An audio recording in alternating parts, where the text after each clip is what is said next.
Huwag tayo tumingin sa masyadong malayo.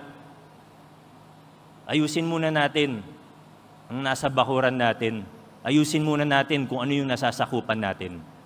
Hinihikayat ko po ang ating mga barangay officials.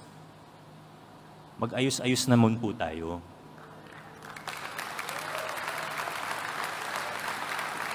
Hindi ko po nilalahat. Marami na akong nakitang mga barangay na maayos, maganda ang serbisyo. Pero wag na rin po tayong maglukuhan. Marami sa mga opisyalis natin sa barangay, alam na po natin kung ano ang ginagawa. Huwag kayong magmamalaki sa akin na malakas kayo kay COA Commissioner Lipana. Gagawin natin kung ano ang tama sa lungsod ng Pasig.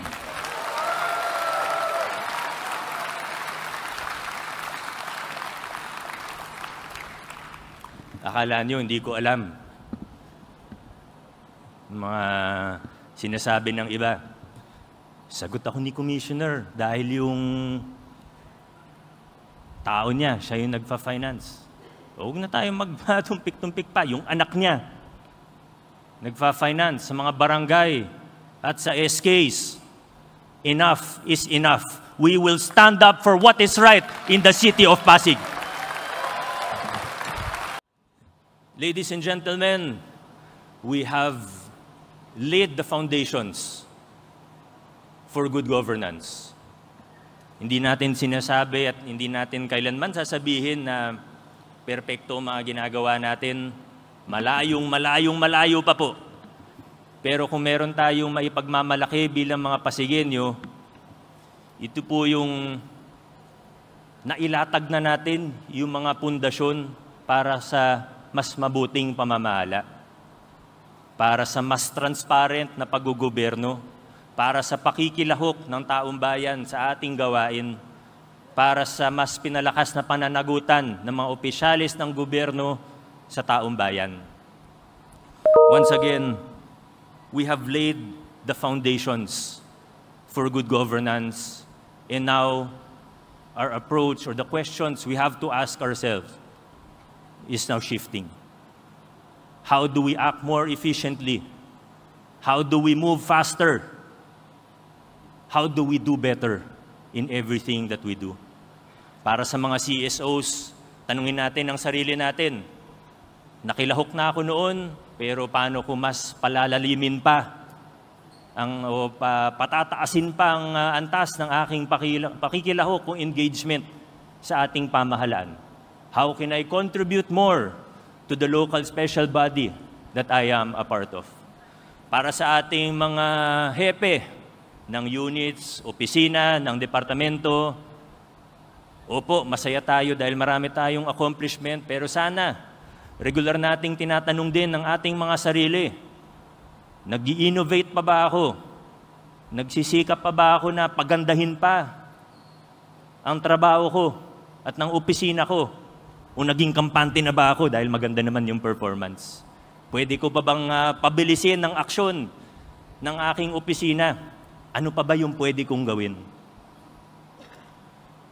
Sa ating mga konsehal, tanungin natin ang ating mga sarili.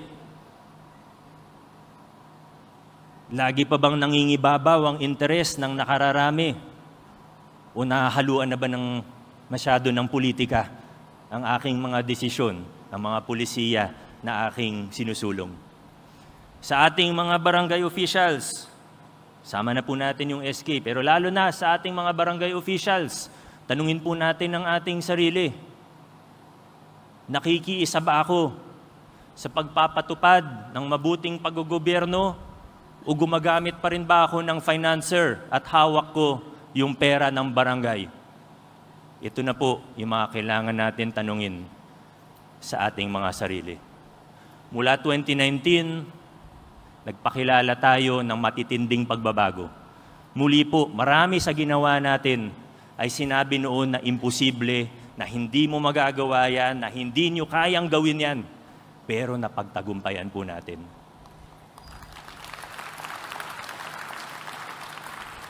Hindi naging madali. Tinaya natin, buhay natin mismo.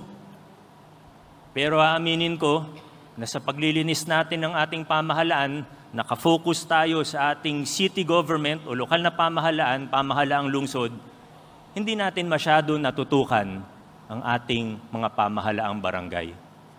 But now, with a supportive city council, with an honest vice mayor,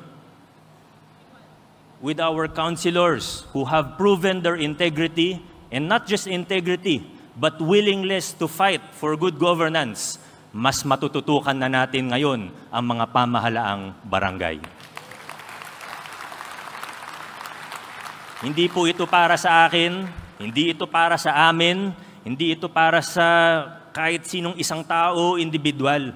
Ito po ay para sa lungsod natin, para sa mamamayang Pasigueño, at para na rin sa mamamayang Pilipino. Ginagawa natin ito para sa kanila. Sa gitna ng lahat ng kontrobersiya, sa lahat ng problema na hinaharap ng ating bayan, sana po pare-pareho po tayo na nagdurugo ang puso. Sana po pare-pareho tayo na naghahangad, na inaasam-asam natin ang isang mas maayos na Pilipinas. Huwag tayo tumingin sa masyadong malayo. Ayusin muna natin ang nasa bakuran natin. Ayusin muna natin kung ano yung nasasakupan natin. Hinihikayat ko po ang ating mga barangay officials. Mag-ayos-ayos naman po tayo.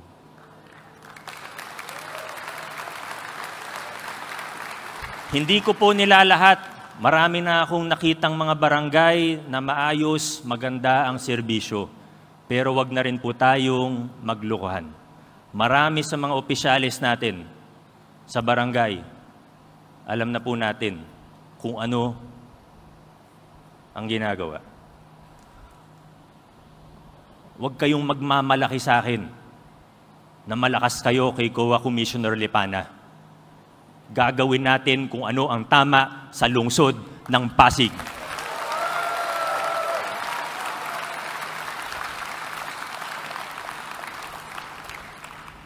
Akala nyo, hindi ko alam mga sinasabi ng iba. Sagot ako ni Commissioner dahil yung tao niya, siya yung nagfa-finance. Huwag na tayo magtumpik-tumpik pa. Yung anak niya, nagfa-finance sa mga barangay at sa SKs. Enough is enough. We will stand up for what is right in the city of Pasig.